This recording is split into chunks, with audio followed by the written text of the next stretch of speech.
This is the Paper Planes podcast, where we take a deep dive into some of the week's most notable business and marketing stories and interview high-performing business leaders and marketing professionals to find out their lessons for success.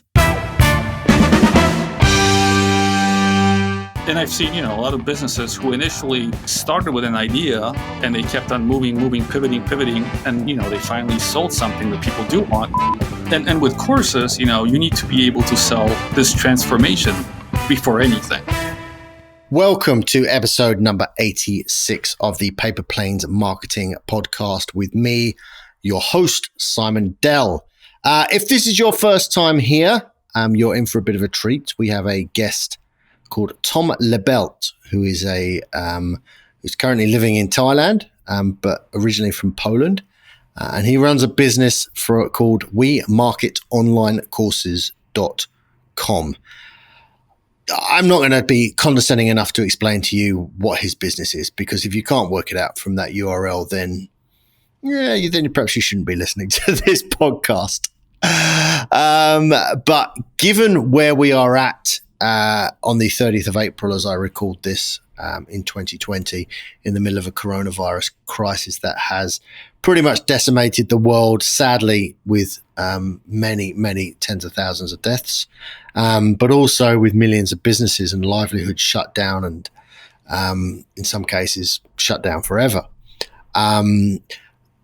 Understanding how to build an online course could actually be a lifeline for many people out there, many people with skills who've seen their potential businesses crumble, or people with skills that need income at this time and moving forward from here. So Tom is a wealth of knowledge. It's tragic that we only get 37 minutes with him, but hopefully all those 37 minutes are useful for you out there to learn some of the skills and some of the suggestions that Tom has picked up over the years.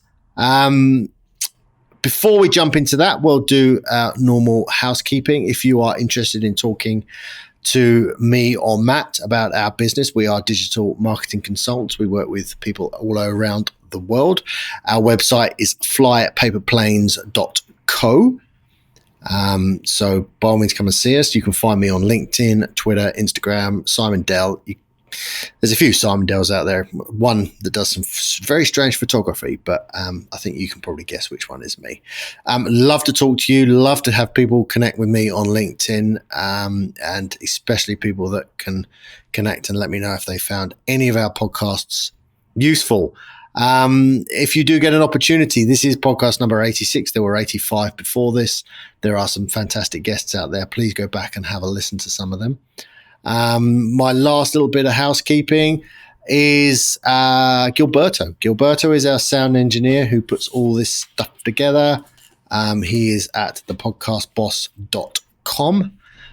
If you're thinking about doing your own podcast, and you should, but if you're thinking about doing a podcast or recording any kind of audio, Gilberto is the man to speak to. So that's pretty much it for my intro. Not got much else to say. I hope you are all keeping well out there in these strange times. But let's jump into the interview with Tom Libelt. Welcome to the Paper Planes Marketing Podcast. And today I am with Tom Libelt. And Tom is somewhere in Thailand, aren't you, at the moment? Yeah, south of Thailand, Klong Muang, overlooking the beach from my window right now. Brilliant. And for those of you who want to pick that up, that's obviously not a Thai accent. So where are you from originally? Originally from Poland, moved to the US when I was around 10. And when I was around 33, 4, just started living all around the world. Awesome. And you have a excellent job that allows you to do that, I guess. So one of those lucky people that gets to pretty sit on a beach with a laptop, really, don't you? Well, it's like I'm, in an air-conditioned space with a window. Like I never get those pictures at the beach with a laptop. Yeah. I don't know how people nobody shares those pictures. Yeah, nobody shares those pictures. Now, you are the owner of a platform called wemarketonlinecourses.com. Even the galactically stupid people out there will probably guess what you do from the title of the website. But just for everybody's benefit, give us a quick overview as to what you do on a day-to-day basis. Well, on a day-to-day basis, I'm, trying to make sure that my clients sell courses, right? So that's the whole idea with the service, and then any project I tackle, that's the only goal. Like the goal is not to make your, sales page look beautiful and to, make your sales funnel pretty so you can, share it with your friends. It's only so that someone comes in, you take them through the sales path of least resistance, and they buy a course, right? So that's the whole strategy behind it. And, once again, a lot of variables. It's marketing, so 1,000 things that could, go wrong and have to be reiterated. But that's the whole thing, man. We market online courses. I make sure this brand is as simple as it gets.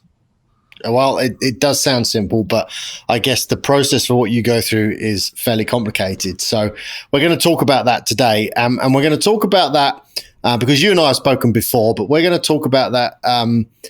Perhaps it's more important now, given what's happened in the world, that this is obviously being recorded at the end of April 2020, when we are coming out of a virus crisis that has engulfed the world and seen many businesses, millions of businesses shut down for short terms, long terms, sometimes weeks, sometimes months, and a lot of people have seen businesses fail because of this. So I guess what we want to talk about in context is people that I've been thinking about building an online course, maybe for the past couple of years, but especially for the last 6 weeks. So you must have seen, I guess you must have seen an explosion of people trying to put things online in the last 6 weeks. I've seen an explosion of that. I've seen more people than ever, and I spoke with some of the other platforms about this. I've seen more people than ever sell their first thing online in the last month. And I've seen a lot of the more established course creators make more in April than they did in a whole year previously. So, so it's virus is a good business for online course creators. Yeah, and it's just it's more luck than anything that I'm in the niche. I can't say I had any doing that, but the online course space, a lot of the e-commerce spaces, because I have friends with stores and things, and there's just outrageous amounts of business right now. But on the other side, there's a lot of businesses that are doing well. They stopped. So but if you're in an online course space or thinking about getting into it, it's definitely the easiest it's ever been to sell something online. And prior to talking to you, I did a talk on Tuesday lunchtime to an organization called CCIQ, which is the Chamber of Commerce and Industry Queensland, to their members, so about 200 odd of their members. And we were talking exactly about this thing about getting online, putting a course online, taking your knowledge and building an online course. And I came up with some examples for them of people that have done it in the last few weeks. And my favorite one is a website called youprobablyneedahaircut.com. Yes. So have you seen that one? No, but it's the same type of branding as mine, right? Like you tell me, I'm like, yes. Yeah. So they do a video chat with a stylist who will coach you through a live haircut. Man, this could come out really well or really, really bad.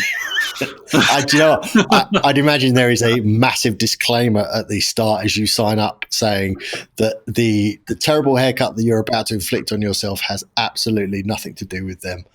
I think the disclaimer should be just borrowed from the same people who have you jump from airplanes. Yeah.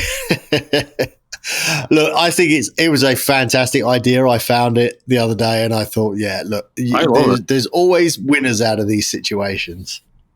There's actually a lot of winners. Well, I'm in a bubble in this, in this industry, but I'm seeing just tremendous growth for a lot of businesses, and it's kind of hard to say it, but for me it's and for a lot of online guys it's like, well, this was probably one of the best things that could have happened to the industry, right? Yeah. Because what's happening now is a lot of people who have never done things online. It's forced them to learn, right? So some of the older folks, it's the first time they had to order something online or complete some kind of a transaction or get a delivery by, doing something online. So it's forcing people to go online. And then, once again, it's like riding a bike. Once you learn it, it's like, well, why should I do it any other way later on? Unless it's like, getting groceries, getting a haircut, or going to the gym. Like if I can't find anything in the store anyway, so let me just go online and figure it out.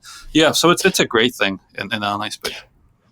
So if anybody's listening to this and they're thinking about building an online course, whether because of what's happened in the last few months or whether it's that they've been thinking about doing it for a long time, what's the very first starting point that you say to people they need to think about?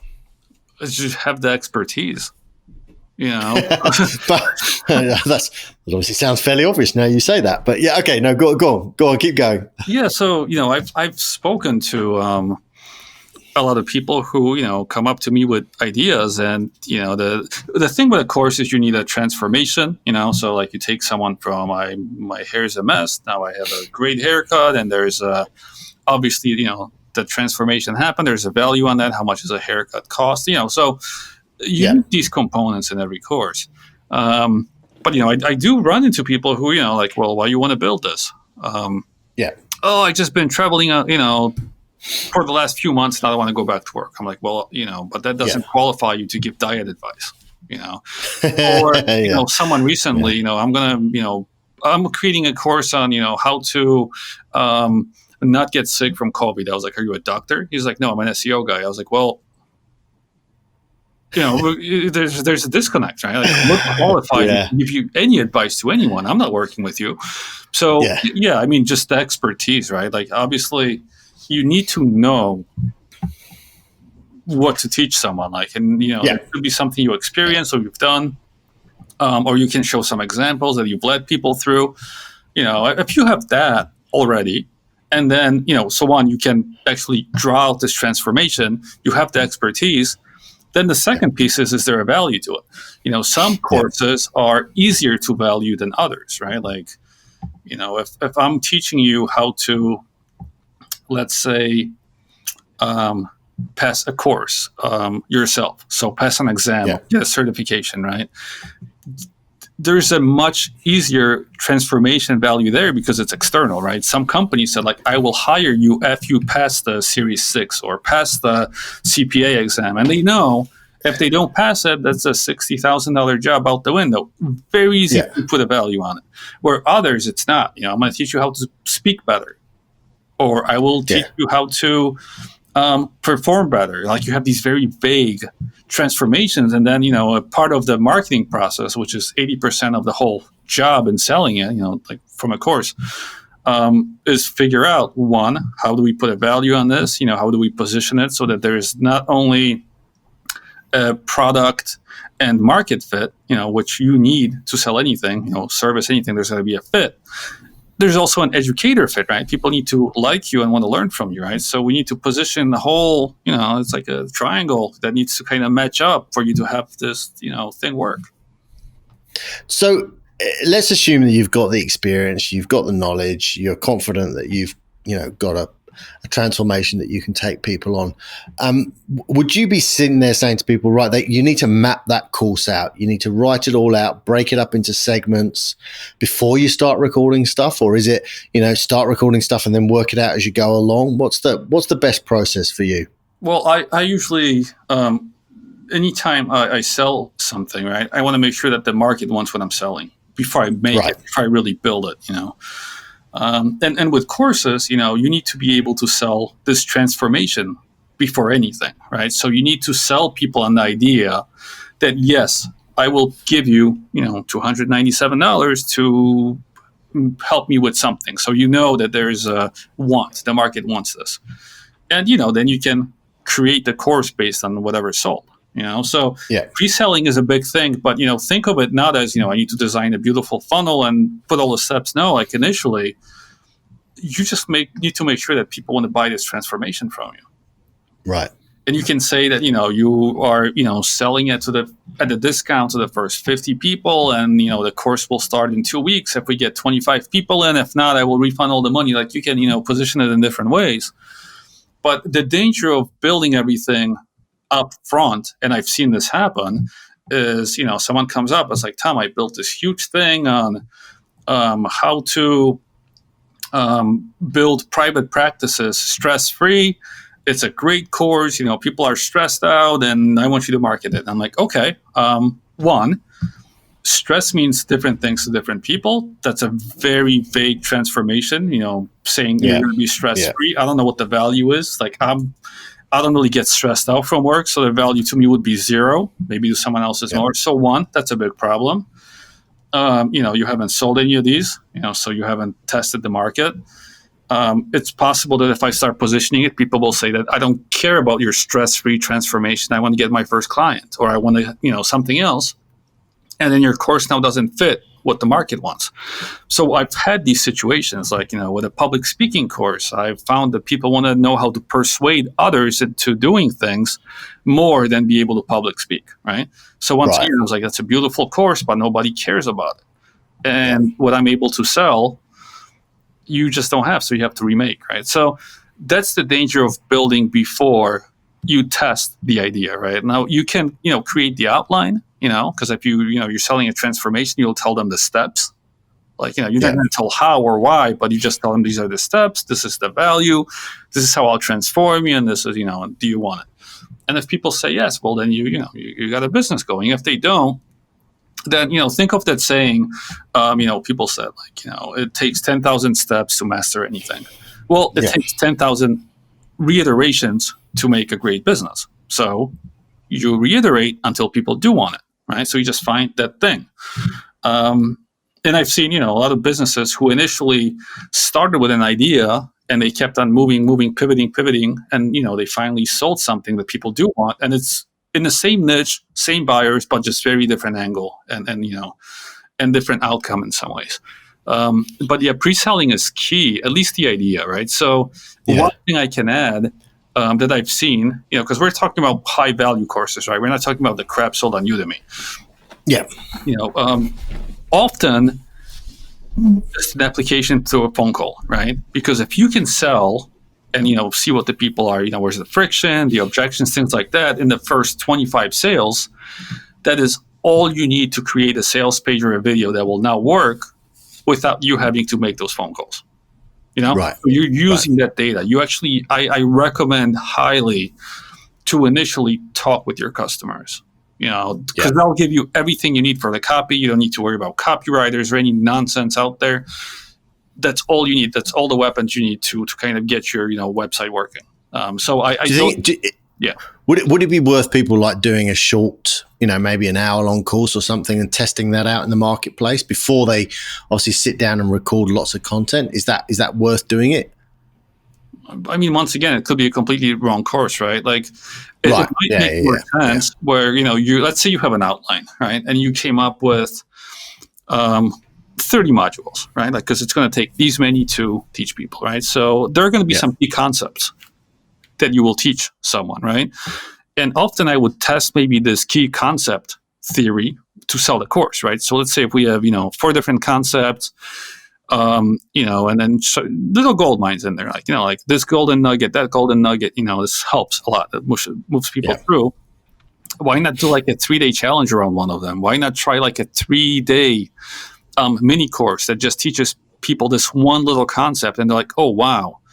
If you help with this, I want to see what else.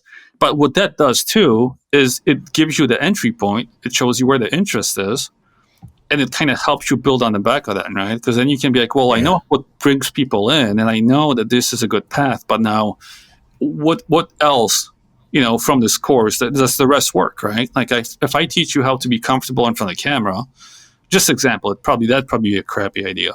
But if I, teach you that, then maybe why do you want to be, comfortable in front of a camera? Is it because you want to sell? Is it because you want to do presentations? Is it because you want to create a YouTube channel? So you might be more interested in like some of the tactics and strategies to grow the YouTube channel to 1,000 subscribers. You see what I mean? Like what are you doing after this first step? And then you kind of build it. You can build in like 50 different directions. But it's good to kind of take pieces out, and at least okay, well, this piece people are interested in, so I can kind of build on that. If I know they want to be comfortable in front of a camera, now we have at least a starting point, right? Where I can teach you like why this is probably important, and if you kind of spoke with your customer, maybe, through emails or however, and this is why they're speaking with them, what the outcome is, and one of your customers might actually give you the idea for the course, right? Yeah. You mentioned something earlier on in terms of price, and we'll talk about price in a bit more detail later on, but you said something that I see all the time where people price it in a weird way where they go like $297 or $197 or $409, whatever it is, but it seems to always end in a weird and strange number. I mean, not that 7 is a weird and strange number, but you know what I mean. It's not rounded up or anything like that. Obviously, there's a lot of marketing psychology around pricing. You price things at $299 because the people's brain sees the 2 and they don't see the 3. The fact that it's $3, $299, $3. What's the reasoning for you kind of picking those quirky numbers for a pricing for a course? Well, if you ask, the majority of people what their favorite number is, it's going to be usually 7. Right. So one, they see the 2 in the beginning, so they don't see a 3. So it seems like it's less, but it's not really, Like, so you see, gas stations are always going like, 287, 288, 289, just, to not hit the number. But I like the number 5 or 7 or maybe 4 because that's a favorite number for a lot of people. So I just test like, in my market, what's the majority? And it kind of, it's, people are not logical, right? That's why you use a lot of these little techniques because, it might just cause the conversions to go up.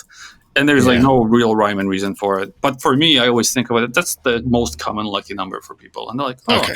Yeah. That's fair enough. Let's talk about format. I mean, again, I guess there's no right format for any course, but what do you see works better? Is it video? Is it audio? Is it just text? Or should it be a mixture of all of those kind of things? How would you sort of advise people to think about the format of what they're putting in the course? Well, always think, of yourself as a customer, right? And we all know that people learn in different ways, right? So if you want to become a good educator, you kind of tailor it towards everyone, right? So you have the text, the video, the audio, right? Because people, once again, learn in different ways. That's the only way to think about it. As to the actual course itself, we have, 2 different types of buyers. We have the Walmart buyers. If you're in America, you know what Walmart is. It's like a discount store with, cheap pricing. And you have like a Nordstrom buyer, which is more, regular than, So there's a key difference between those two, right? The Walmart buyers, the cheap course buyers, they like a lot of things. They like to buy bargains, bundles, give me 30 hours plus 15 bonuses and some toilet paper. Super happy. They'll probably never take the course, but that's what they want.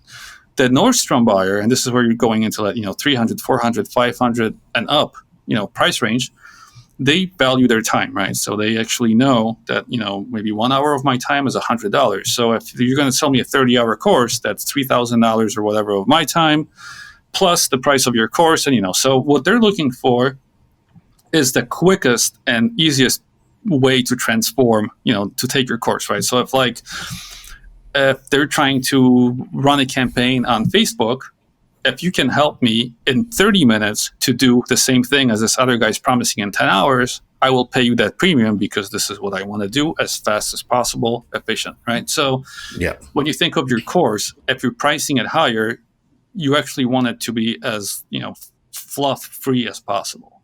Because so actually, the higher the price, the less content almost. Yeah, well, it's just the 80-20, right? So the most important. There's a guy, a friend, Anton Crowley, who created a course before. It was called a drop shipping lifestyle. This was like 5-6 years ago. I don't know if it's still around, but the course became huge because it had a big transformation around it. A lot of the people who were doing the drop shipping back then, because it was easier, were making 5-6 figures in their first year. great transformation thing. The course was initially maybe 45 minutes when he showed it to me, and it was selling for $1,500. And people were buying it like crazy. And I looked at it, and he was right. He took me exactly, because I just see maybe 2 modules just to see how he was positioning it. He teaches me like why he's doing it, where he's finding the product, how he's finding it, how to put the first product out, how to get your first sale. It was just so like, it took me through this path, and I'm like, dude, this is amazing. Yeah. Yeah. And it was a very short course. But I mean, it was like, if you just followed it, and obviously, you have to think a little bit because, you're still running and creating a business. But I mean, just the path he took you through, I'm like, wow, I don't need to think about any of these external things. Like, where do I put this out? How do I write up the description? What kind of picture? He showed me everything very quickly. Do it like this. Do it like that. Do it like this. Make your sale. Keep going. Right? So that's kind of what you want to do for those Nordstrom shoppers. If you're thinking about, how the course should be made. Yeah. Does quality, I don't necessarily mean quality of content, but does quality matter? So like, if you're recording video, or, if you're releasing PDFs, or, should the video be recorded with a proper videographer, or is your iPhone as good enough, and should PDFs be branded? I mean, how much effort should you go to if you're releasing a course like that? I only have 2 thoughts on this. The first one is, when you think about Google, for example, and Google says, I want you to write quality content. And I've never heard anyone describe what the quality content is properly. We don't know, right? So this is very vague. But I'll tell you this. Great quality videos will not save bad content. Absolutely. Right? And absolutely. Great content will sell even if it's a poor video. Even if it's poorly produced. Yeah. So you obviously want, as professional as possible, especially if you're trying to run a business like Masterclass. You're not going to take someone that's super famous and then put them on a grainy video, right? Because that's their business model. We're bringing the most known celebrities and experts, and you need a top-notch production for that. But for yourself, if you're teaching dentists how to get 30% extra sales next month, do you think that dentist is going to care because your video is grainy if you teach them how to do that? No, won't care at all. So I wouldn't really worry about that. Obviously, as you grow your business, you want to improve, right? So when you get the money, you can remake things and make them much, much, much better professionally. But it's not needed to start at all. Okay. And talk to me about platforms. We've started building something in Teachable. We've got another client that's building something in Teachable. There are a lot of these things cropping up everywhere. I'd imagine someone like yourself is fairly platform agnostic, but what sort of platforms do you gravitate to?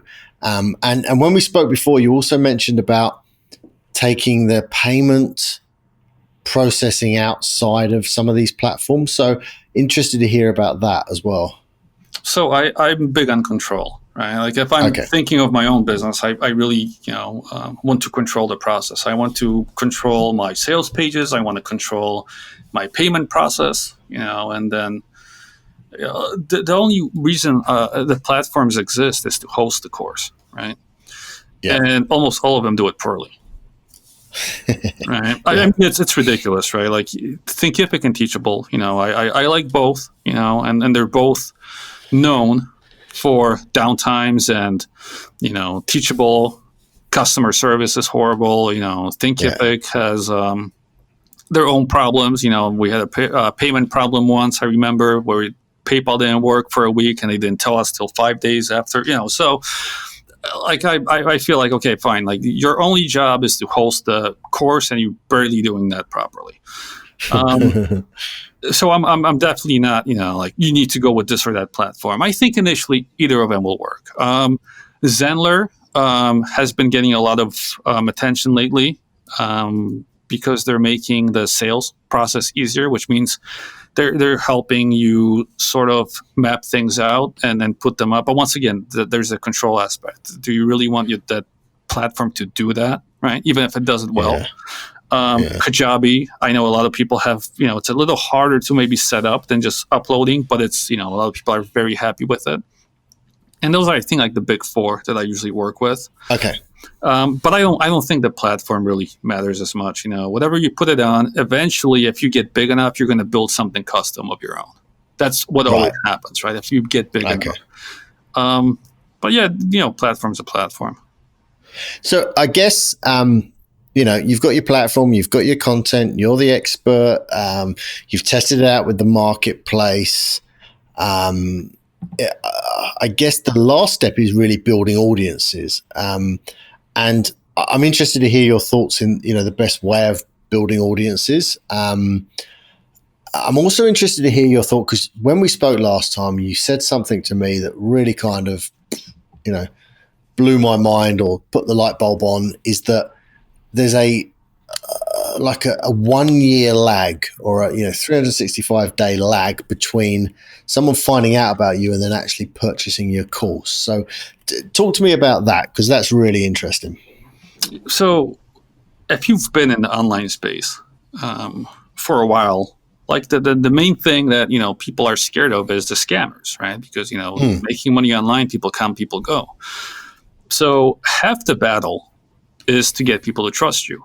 And what we usually found with courses is that if the people don't buy in your initial offering, so for example, if you get some cold traffic in, from wherever it is, and you maybe drive them to an opt-in page or a webinar, and then you run them through your sales sequence. And if they don't buy in that first week or two, in the beginning, it usually is due to not enough trust. Usually, like if everything else matches, it's just a trust issue. So what we found is by, staying in front of them. So if you have their email, it's easy. We can do remarketing and email at the same time, and then you just stay in front of them for about a year. You will see an uptick in sales from everyone around that time. Right. Whether it's a year and a half, but you'll see the first week, a lot of sales. Then they trickle in, and then you'll see another uptick a year from now, a year and a half, because people, just by being in front of them, they now trust you enough and they're going to buy from you. It's a weird thing, but it's it's really common with our testing within the space. What channels do you? Again, this is a very broad marketing question, and it's obviously the answer is on a case-by-case basis. But when you talk to your clients, where do you see the most success from them in terms of generating leads? What particular channels? Well, like my first question is who's your ideal client? Yeah. Because if you're looking for dentist, you're going to probably look on Facebook or LinkedIn because it's easy to target them. If you're looking for someone trying to pass a Series 6 exam, where they're going to often ask those questions on Quora or on Google or on YouTube, you need to think of your client. Are you looking for a profession, or are you looking for a certain action that they need to take? Or, what is it that they're looking for? If someone wants to become a freelancer, well, YouTube and Google or Quora will probably be much better than Facebook, because how do you target someone who wants to become a freelancer on Facebook? How do you get that? So, this is like an answer that's very directly correlated to who your ideal client is. And, most people don't know who that is because they haven't spoken to any clients, they haven't pre-sold. So, that's you have to tackle each battle at a time. And I guess from my perspective, to sort of answer my own question, what we would say to clients in these set of circumstances would be to test all of these channels and measure the success rate, because things like Google Analytics, things like the Facebook backend, and the back end of all these training platforms can often tell you where customers have come from. So if you spend $1,000 in Facebook and you pick up 10 customers for a $1,500 course, then that makes complete sense, because to keep spending money there, because your return on investment is great. But I would imagine a lot of people aren't measuring that properly. Do you find that? Yeah, and this is why we make sure that any client that comes in, the first thing we set up is marketing tracking. right? So we know exactly, if you sold a course, we can backtrack through all the channels and see where they came through the entire path, which email they clicked on, and which ad they came from, or blog post. So, do you use Google Analytics for that, or do you have a different platform that you use? So we, it's a combination of things, but we have a service called WeTrackYourMarketing.com, and we actually set up that. Yeah, it's once again, you know exactly what we're selling. And but we've seen that every single person we worked with, we set that up for. So last October, I went to a conference and I just, put up that website with 2 paragraphs in a deal. And I think like 16 people bought, or 12, 16, I don't know. It was a big number from a small, room. And I'm like, people do want this, right? So, it's an easy way to start a business. But we do track, the marketing. It's very, very important. You need the numbers, you need the data. Often what we've seen is that Google and Facebook lie about their conversions, and so they'll underreport or overreport, by maybe even 30%, which is crazy when you're spending a lot of money. So we needed an independent thing. Google Analytics is okay, but when you get to the inter-platform part of online courses, it often just lacks. So if you are bringing people into your website, then driving them to a webinar, then going through an autoresponder, then going to Thinkific, and then, you know what I mean? So like 5 different platforms, it cannot handle that whole path. So it's good for the initial part. Like if you're only doing like maybe your website and Thinkific, you'll be okay. But when you start putting in autoresponders and other things which you want to track, because it's kind of good to know, right? If you wrote like a 10 email sequence, which link or email is working for you. Not. So, that's when you can really improve.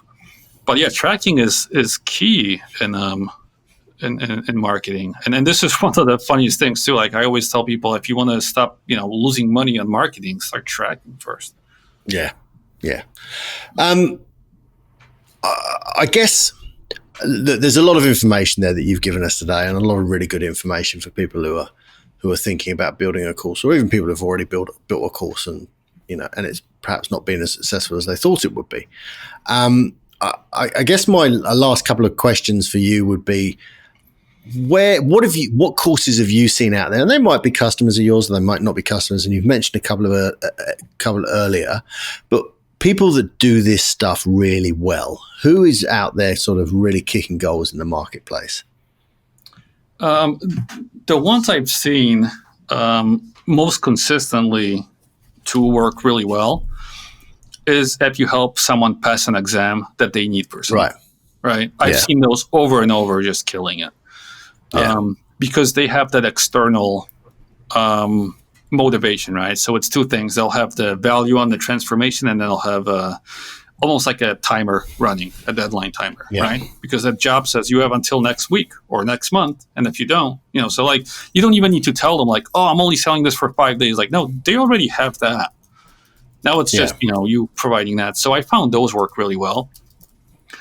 A lot of the business courses too, right? Like, if I can promise you to get 30% more sales, or, fix your conversions by 30%, or get more organic traffic. Like I found those working really well too. And the skill ones are hit and miss, man. Like there's a guy that teaches people how to play piano by teaching them like very popular songs. It's doing well, but I've seen others completely bomb with it, right? Often what people find too is that the course is not what your market wants, right? So I'll give you an example. There's a friend of mine in the private practice space, different than the other person I mentioned. And he tried to sell courses, he has a big audience and, everything. And he found people don't want it. Right. These private practice people are so busy. They don't want to learn. They don't want to go through this. What they want is a membership. They want to be able to come in once a week with their one biggest problem, and then just have it addressed and move on. And he made a lot of money this way. Then, when you ask, which platform do you go after? Well, if you really think about private practices, people, and this is a lot of psychology. This is where, it helps to kind of understand some of this. They often work with problem people. A lot of, people spilling out their, problems to them all the time. And what I found with, counselors, therapists, that often this is a lot for them, and they're not very happy people at home, right? Because, if you hear about problems all the time, you're just not happy. What do unhappy people like doing? Unhappy people like posting motivational quotes. Okay. Right? So to find the private practice people, and I know this is such a weird thing, he started posting motivational posts towards them on Pinterest, and it became the number one traffic driver. Right. Wow. Yeah. So I'm just saying, you follow your customer, and often it's not the most obvious thing. He didn't go after private practice people on LinkedIn because he tried it, didn't work well. It didn't happen on Facebook, but he found what they want, and they want to read inspirational things and find inspirational things for themselves to repost on their social media, and they were looking for it on Pinterest, right? So yeah. Last question. If somebody wants to get hold of you, I'll obviously repeat the email address, wemarketonlinecourses.com. Is that the best way of finding you? Are you on LinkedIn, or is there any other channels that they could ask? I am on LinkedIn. On? Really easy to find. If you go to Smart Brand Marketing, and then just click the contact form, because that's like the brand that all my sub brands are under, right? So if you just go on that, click my contact form, you can reach me really easily, and then you'll find whatever I'm working on, whether it's the We Track Your Marketing or We Market Online courses, whatever else I come up with. It's always under that umbrella. Brilliant.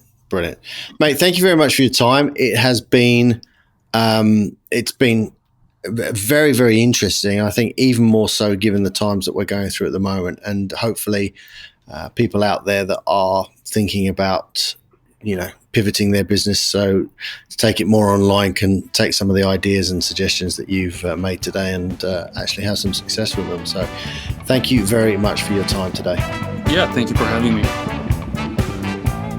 That's it for episode number 86. Thank you very much for tuning in. It has been a fantastic, very informative podcast. I hope you enjoyed it. If you get a chance, please rate and review us on iTunes. Otherwise, we look forward to welcoming you back for the next podcast. Thank you.